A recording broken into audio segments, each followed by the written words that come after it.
இந்த உலகத்துல ஏறக்குறைய 50க்கும் மேல இருக்குற.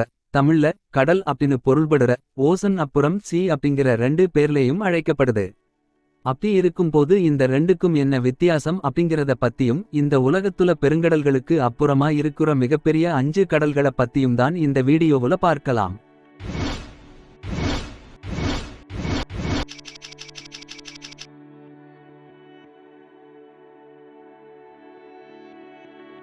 பெருங்கடல்கள்லேயும் சிறிய கடல்கள்லேயும் உப்புத்தன்மை கடல் நீரோட்டம் போன்ற தன்மைகள் இரண்டுக்கும் பொதுவாக இருந்தாலும் ரெண்டுக்கும் என்ன வித்தியாசம் அப்படின்னா இந்த உலக மேற்பரப்புல ஏறக்குறைய 70% மேலா இடத்தை பெற்றிருக்கிறது தான் பெருங்கடல்கள் தான்.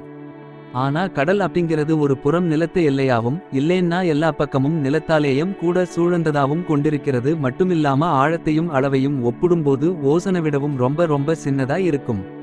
குறிப்பா சொல்லணும்னா உலகின் டாப் 5 பெருங்கடல்கள் அப்படிங்கிற வீடியோவுல பார்த்த மாதிரி பெருங்கடல்லேயே சின்னதா இருக்கிற ஆர்க்டிக் கடலோட பரப்பளவு ஏறக்குறைய 1,40,00,000 சதுர கிலோமீட்டர். ஆனா இந்த உலகத்துல இருக்கிற சி அப்படிங்கிற கடல்லேயே பெரிய கடலோட மொத்த பரப்பளவே 47,91,000 சதுர கிலோமீட்டர் தான். அதே சமயத்துல வெப்பநிலை ஓசனை விடவும் கடல்ல அதிகம்.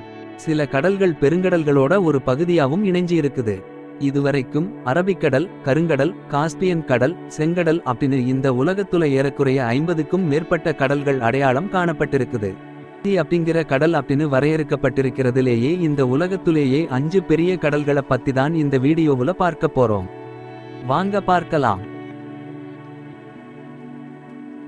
பூமியின் மையம் அப்படின்னு பொருள்படுற இந்த மத்திய தரைக்கடல் பூமியோட மேற்பரப்புல இருக்கிற கடல் பரப்புல கிட்டத்தட்ட 0.7% பரப்பளவை கொண்டிருக்கிற அதாவது 25 லட்சம் சதுர கிலோமீட்டர் பரப்பளவோட இருக்கிற இந்த மத்திய தரைக்கடல் தான் இந்த உலகின் கடல்கள்லேயே 5வது பெரிய கடல். ஏறக்குறைய 59 லட்சம் ஆண்டுகளுக்கு முன்னாடி கண்டத்திட்டு நகர்வால அட்லாண்டிக் பெருங்கடல்ல இருந்து பிரிஞ்சு மத்திய தரைக்கடலா உருவாச்சுன்னு கருதப்படுது. இந்த கடலோட கிழக்கு மற்றும் மேற்குல ஐரோப்பாவும் அனடோலியா வட ஆப்பிரிக்கா அப்புறம் லெவன்ட் அப்படிங்கிற நிலப்பகுதியால சூழ்ந்தது.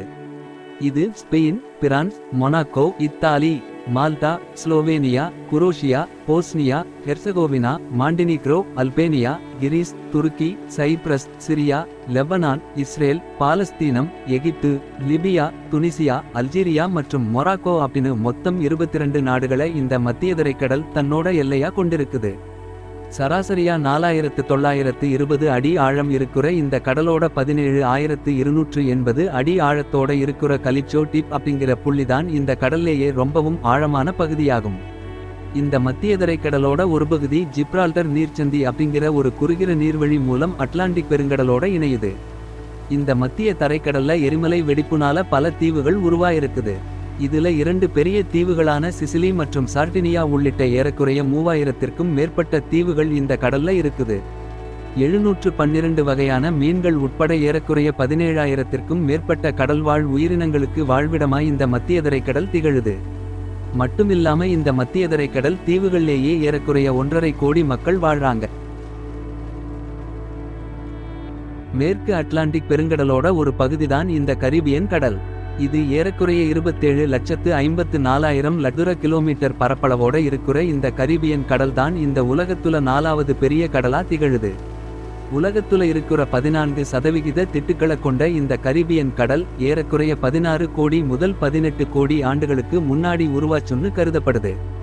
இந்த கடல் மத்திய அமெரிக்கா மெக்சிகோ கிரேட்டர் அண்டிலிஸ் லெஸ்ஸர் அண்டிலிஸ் அப்புறம் கியூபா அப்படிங்கிற நிலப்பகுதிகளால சூழ்ந்தது. இந்த கடல் பகுதி மற்றும் இது சார்ந்த கடற்கரை பகுதிகள் கரீபியன் அப்படின்னு ஒரு பொது பேர்ல அழைக்கப்படுது.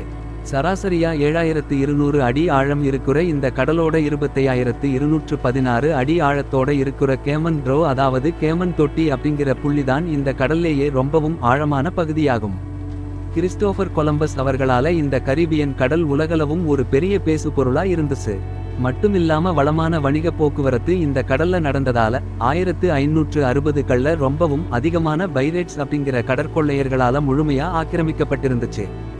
இந்த உலகத்துல 2வது பெரிய பவளப்பாறையான கிரேட் மெக்சிகன் ரீஃப் இந்த கடல்ல தான் இருக்குது. ஆண்டு முழுமையுமே சூரிய ஒளிப்படும் பகுதியாக இந்த கடல் பகுதி இருக்கிறதால இதோ அழகான பகுதிகளும் தீவுகளையும் கொண்டிருக்கிறதால இன்னைக்கு உலகளவுல பல சுற்றுலா பயணிகளை ஈர்க்கவும் செய்யுது.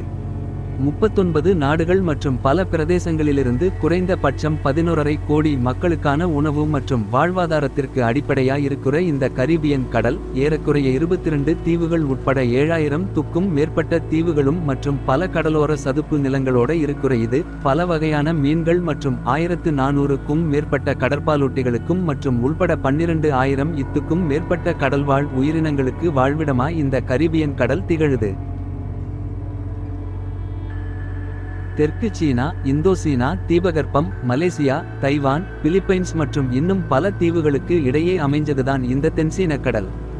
ஏறக்குறைய 36,85,000 சதுர கிலோமீட்டர் பரப்பளவோட இருக்கிற இந்த தென்சீன கடல் தான் இந்த உலகத்துல 3வது பெரிய கடலா இருக்குது. ஏறக்குறைய 1.7 கோடி முதல் 4.5 கோடி ஆண்டுகளுக்கு முன்னாடி இந்த தென்சீன கடல் உருவாக தொடங்கிச்சுன்னு ஆய்வாளர்கள் கருதுறாங்க. அதாவது இந்திய கண்டத்திட்டு மேற்கு நோக்கி நகர்தல் மற்றும் இந்தோசீனா பிளாக் வெளியேற்றத்தினாலேயும் ஆஸ்திரேலிய கண்டத்திட்டு நகர்தல் மற்றும் நியோ டெதிசின் திட்டு ஆழ்ந்ததாலேயும் மட்டுமில்லாம வி வடிவத்திலான படுகையினால வெளியேறியதுதான் இந்த தென்சீன கடல் உருவாகுறதுக்கு வழிவகுத்துச்சு.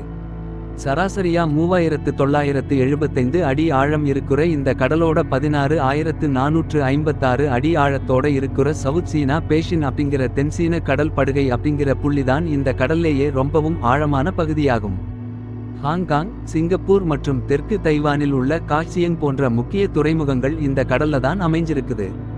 மீகாங், பெரில் மற்றும் ரெட் ரிவர் அப்படிங்கிற பல வளமான ஆறுகள் இந்த கடல்ல ஏற்படுற மிகப்பெரிய வண்டல் பகுதி, எண்ணெய் மற்றும் இயற்கை வாயுக்கள் போன்ற பல பெரியளவிலான இயற்கை வளங்களை உருவாக்கி இருக்குது.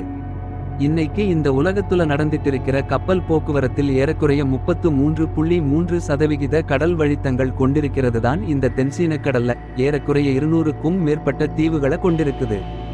இதுல சில தீவுகள் சமீபத்துல கடல்ல மூழ்கிடுச்சு.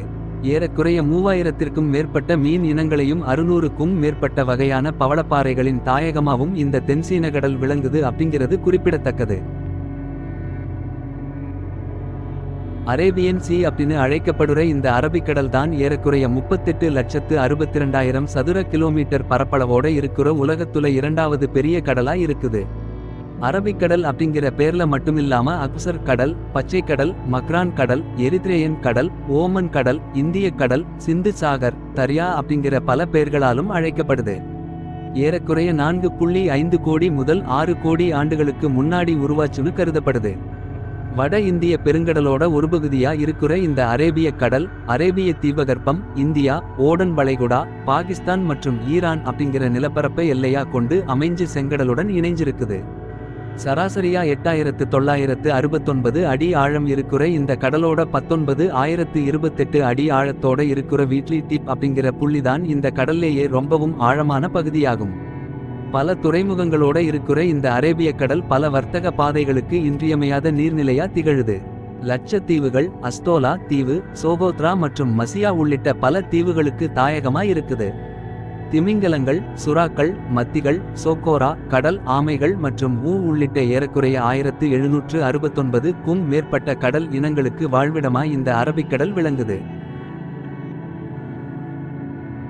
முன்னாடியே பார்த்த மாதிரி இந்த உலகத்துல இருக்கிற ஏறக்குறைய 50க்கும் மேற்பட்ட கடல்கள்ல அது ஏறக்குறைய 47,91,000 சதுர கிலோமீட்டர் பரப்பளவோட இந்த கோரல் சீ அப்படிங்கிற பவளக்கடல் தான் இந்த உலகத்திலேயே மிகப்பெரிய கடலாகும். கடல் மட்டத்திலிருந்து கிட்டத்தட்ட 30,000 அடிக்கும் கீழே இருக்கிற இந்த பவளக்கடல் அப்படிங்கிற இந்த கடல்ல தான் உலகத்திலேயே மிகப்பெரிய பேரியர் ரீஃப் அப்படிங்கிற பவளப்பாறை உள்பட ஏராளமான பவளப்பாறைகளோட வாழ்விடமா திகழதான் இந்த பேரே வந்துச்சு. மட்டுமில்லாம இந்த கடல் ரெயின் ஃபாரஸ்ட் ஆஃப் தி சீ அதாவது கடலின் மழைக்காடுகள் அப்படிங்கிற சிறப்பு பேராலேயும் அழைக்கப்படுது. ஏறக்குறைய 4.8 கோடி முதல் 5.8 கோடி ஆண்டுகளுக்கு முன்னாடியே இந்த கடல் உருவாக தொடங்கிச்சுன்னு புவியியல் வல்லுநர்களால கருதப்படுது. இந்த உலகத்திலேயே மிகப்பெரிய ஓசன் அதாவது பெருங்கடலா இருக்கிற பசிபிக் பெருங்கடலின் தென்மேற்குல ஒரு பகுதியா இருக்கிற இந்த பவளக்கடல் மறுபகுதியில Australia, New Guinea, New Caledonia, Solomon தீவுகள் மற்றும் நியூ ஹெப்ரைட்ஸ் ஆகிய பகுதியான சூழ்ந்திருக்குது. சராசரியா 7,854 அடி ஆழம் இருக்கிற இந்த கடலோட 29,986 அடி ஆழத்தோட இருக்கிற போகியின்வில்லி அப்படிங்கிற புள்ளிதான் இந்த கடல்லேயே ரொம்பவும் ஆழமான பகுதியாகும். இயற்கை அழகோட இருக்கிற பிரபலமான சுற்றுலா தலமாக விளங்குற இது வெப்பமான சூழ்நிலையோடவும் அமைதியாவும் காட்சியளிக்கிற இந்த பவளக்கடல்ல அவ்வப்போது சூறாவளியும் உருவாகுது. பவள பாறைகளுக்கு மிகப்பெரிய தாயகமாக திகழ்ற இந்த பவளக்கடல் ஏறக்குறைய 7000க்கும் மேற்பட்ட கடல் இனங்களுக்கு வாழ்விடமாய் இந்த பவளக்கடல் திகழுது.